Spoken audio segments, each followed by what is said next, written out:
For our organism, we chose the Coelophysis, an extinct genus of the coelophysid theropod that lived 216 million years ago to 203 million years ago during the later part of the Triassic period in what is now the southwestern United States. This PowerPoint is done by Tara Schultz, Brian Banks, Adam Weisner, and Corey Rainwheeler. The anatomy of the Coelophysis. The Coelophysis was small, slenderly built, bipedal carnivore that could grow up to 9 feet long. It is one of the earliest known genera of the dinosaur.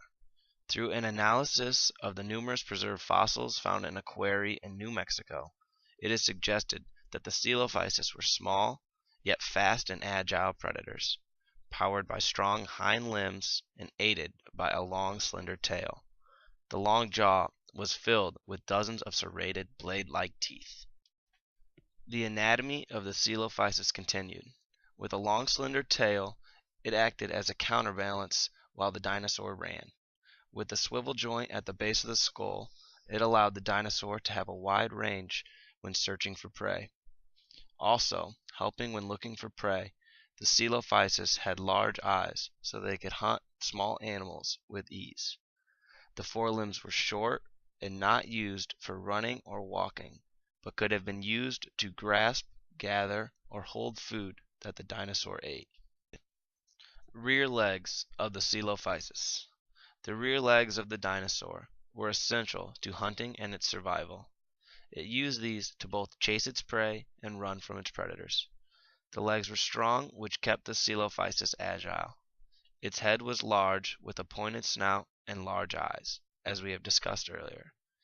Because of these features, the Coelophysis was a master of ambush. Dwelled in and climate. Plant life was very boring, just green and brown in color. There were no flowering plants, and none of the common trees and shrubs you would see today. There was no grass. Instead, the ground was covered in ferns and mosses. About 20 million years before the appearance of the first dinosaurs, the biggest extinction the world had ever known occurred. Over 90% of all plant and animal species had died out. It took more than 10 million years for the ecosystems to recover, and larger animals took even longer to recover. The continents of the Triassic Earth were configured differently than today. The land masses on the planet were joined together into one huge continent. Its central region was a vast, inhospitable desert. The late Triassic was an innovative time. By the end of the period, not only was there dinosaurs, but also flying reptiles, marine reptiles, crocodiles, and the earliest true mammals. Towards the end of the Triassic, 220 million years ago, there was another extinction which wiped out many of the 9 dinosaurs, and that's when dinosaurs really started to diversify. Diet. Dinosaurs could either be carnivores, herbivores, or omnivores. The Coelophysis was a carnivore, which means it was an animal whose main method of getting food was to kill and eat other animals, or to scavenge their dead flesh. The way they were able to determine that they were carnivores was by their stomach remains. They found small reptiles, fish, and even other Coelophysis bones of different sizes, which indicates it may have been cannibalistic. Behavior. The Coelophysis were not big dinosaurs, so they needed to find a way to not only kill their prey, but more importantly, survive. A large group of Coelophysis skeletons were found in a quarry in New Mexico, which suggests that they may have lived or hunted in packs. It would be a lot easier to take down other animals if they hunted in a group, and living in groups would also protect them more from getting eaten. Reproduction. Our organism was one that reproduced by laying eggs. This would leave them vulnerable and have them be eaten by other predators. But as you saw earlier, other predators were not the only things these eggs had to worry about. Locomotion. Our dinosaur, the Coelophysis, was very light because of hollow bones. It was a bipedal runner that was very fast and agile. It had long legs with a stride length of 2.5 feet. Also, the footprint of the Coelophysis was 4 inches long. Dinos usually walked on their toes. The scientific term for this is digigrade. There is a pad of tissue on the back of their feet of these animals that acts like a shock absorber.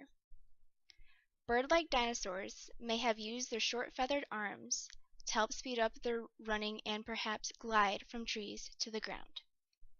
The tails of dinosaurs were used for balance while moving and or to shift quickly for quick turns. What does the footprint really tell us? The footprint tells us the animal's foot structure, how the animal walked, how fast it moved. This is determined by using the distance between the prints and the leg length. The dinosaur's speed. Sauropods was classified as the slowest of the dinosaurs, while as compared to theropods was the speediest dinosaurs, which were bird-like, bipedal carnivores with long, slim limbs and light bodies. Paleontologists can deduce approximate dinosaur speeds by using fossilized track weight. A track weight is forms of trace fossils, also known as inchnites or ichnofossils. Trace fossils record the active movements and behaviors of ancient organisms and the dinosaur's skeletal structure.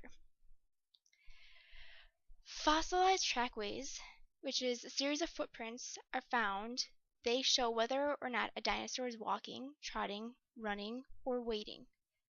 Fossil footprints have yielded info about dinosaurs' locomotion, speed, and length of stride, where they walked on 2 or 4 legs, foot structure, and how the tail is carried. But there are linkings that a set of tracks with a particular species of dinosaurs is virtually impossible. Skeletal structure, which is also known as morphology, is after the dinosaur's skeleton is reconstructed from fossil remains, their leg length and estimated mass can be used to calculate their approximate max speeds. Classification. There are 2 basic divisions of dinosaurs. The Saurischian, which are known as lizard-hipped, or Ornithischians, which are known as bird-hipped. All carnivorous dinosaurs, which are theropods, fall under the classification of Saurischian, which includes our dinosaur, the Coelophysis. The term lizard-hip comes from the shape of their pelvis, in which the pubis points toward the front of the animal. Order, suborder, and family. Some dinosaurs that were similar and lived at the same time as the Coelophysis were the Saurischia, Theropoda, and the Podokesaurus. Saurischia. Saurichias were known as the lizard-hipped dinosaurs. They received this name because of how the pubis bone points downward and forwards. The Saurischia was one of the first dinosaurs and appeared in the mid-Triassic. Another feature the Saurischia had was that its skull had large openings between the eye socket and the nostrils. Theropoda. The Theropoda's name comes from the Greek meaning beast feet. It first appeared in the late Triassic and continued to be a dangerous predator through the Jurassic and the Cretaceous periods. It was very quick and agile, just like the Coelophysis. Theropoda was also a meater, just like the Coelophysis. Theropoda had a well-developed jaw with sharp teeth to help slice and eat its meat. It had claws on its hands, and it walked on 2 feet. Theropod also had clawed feet and very strong legs.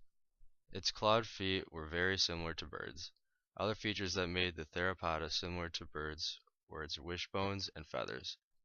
Theropoda also had very good eyesight because it had very large eyes.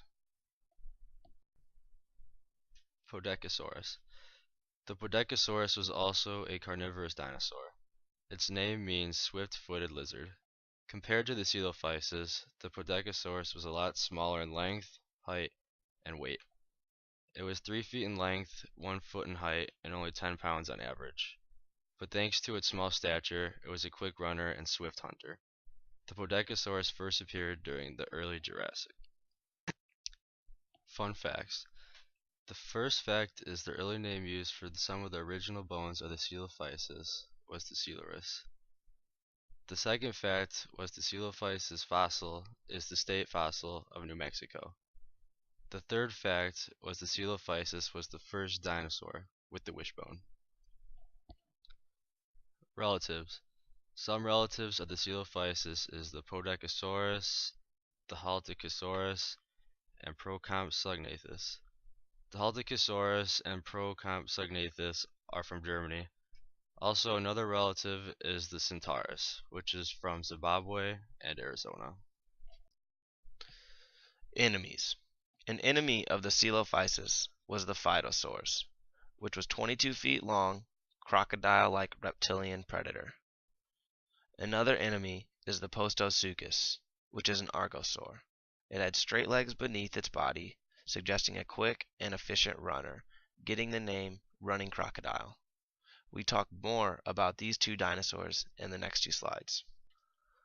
Phytosaur. The phytosaur was one of the Coelophysis' main enemies. Phytosaurs almost looked like living crocodiles because they had short legs, heavy bodies with rows of armored scales, long tails, and long toothy snouts. The difference between crocodiles and phytosaurs is that the crocodiles have their nostrils at the end of their snouts, while phytosaurs had them on a raised hump in front of their eyes. The similarities between them are a product of convergent evolution, in which two different lineages evolve similar features as they adapt to similar lifestyles. The name phytosaurs means plant lizard. The teeth were sharp, cone-shaped teeth like crocodiles, and they ate mainly fish. Postosuchus. Another main enemy of the Coelophysis was the Postosuchus. The Postosuchus was a fast-running archosaur that lived during the late Triassic period. They were reptiles that were ancestral to the crocodiles, and it was a carnivore. The Postosuchus had a long tail, a wide skull, and a narrow snout, with many large dagger-like teeth. The legs were columnar, which means they didn't sprawl out to the sides. Their rear legs were longer than the front. It also had 5-toed, clawed feet, and they were 15 to 20 feet long and approximately 6.5 feet tall. Postosuchus means post-crocodile, and it got its name from the Post Quarry in Texas where the fossils were found. And finally, the Postosuchus was a reptilian. The discovery of the Coelophysis. The Coelophysis was discovered in a ghost ranch, New Mexico, in 1881. They discovered two different types of fossils. The first was a robust fossil that had a short skull, short neck, and long forelimbs. The second was a gracile fossil. It had a long skull, long neck, and short forelimbs. These two fossils were thought to indicate a male and a female. The mass extinction. The mass extinction, which is commonly known as the Cretaceous-Tertiary extinction, or KT extinction, occurred roughly 65 million years ago. The mass extinction killed off the dinosaurs while killing other organisms that included ammontes and many flowering plants. There are three theories that could have caused this event, which are the flood basalt eruptions, asteroid or comet impact, and the last one is a methane release. The flood basalt eruption. The flood basalt eruption is a large-scale volcanic activity. The volcanic flows that could have resulted from this eruption could have caused the extinction by the ash and tuff that were produced. There were evidence that the material could have been dispersed over a large region, which is also known as the nuclear winter because of the dispersal of ash and tuff. The effect from the latter components of the ash fall might have caused greater shifts in the climates, this adversely affecting the entire biology of the Earth. The volcanic gases that can play a role in its extinction from the basalt eruption, which are some as known as the sulfur dioxide gas, which was produced when the magma passed through rich sources of subsurface copper and nickel ores and surface anhydrite beds. The sulfur dioxide is a deadly gas that can cause instant death as it sweeps down the side of a volcano and is heavier than air. Carbon dioxide is the second common gas that was exhumed from the volcanic eruptions. Carbon dioxide are greenhouse gases that have the ability to trap the sun's heat near the surface of the earth. The release of carbon dioxide would have led the global warming and caused a lowered atmospheric temperature. The melting ice caps produce the convection currents that force the carbon dioxide located on the deepest layers of the ocean floor to rise closer to the surface. Methane was also present in the atmosphere, which is hydrocarbon with 4 hydrogen atoms attached to 1 carbon. Gas hydrates are structures of ice crystals that trap methane gas within their structure. Methane gas is another greenhouse gas which heats the atmosphere when exposed to the surface. It quickly breaks down to carbon dioxide gas. With the combination of the gases and the atmospheric acid rain was produced. The acid rain, along with increased temperatures, weathered the bedrocks at a greater rate. The second theory is the asteroid or comet impact. This impact produced a huge shock wave around the globe. This theory proposes that the extinction was caused by an asteroid and or comet. The impact that struck the planet that created a huge shock wave that was felt around the globe. From the impact, the result was a widespread dust and debris that rained down, which caused a disrupt in the climate. The third theory is the methane release. The methane release is a theory that suggested that methane clathrate, which is a ice-like substance, forms from water and methane. This formation occurs where the temperature is at freezing or a little above, and the pressure of overlying water and sediment creates the right conditions. A temperature rise causes the methane and the clathrate to be released as a gas. Global warming results and causes further clathrate heating and methane release. The rising temperature causes stress to plant and animal life that can result in mass extinction that follows.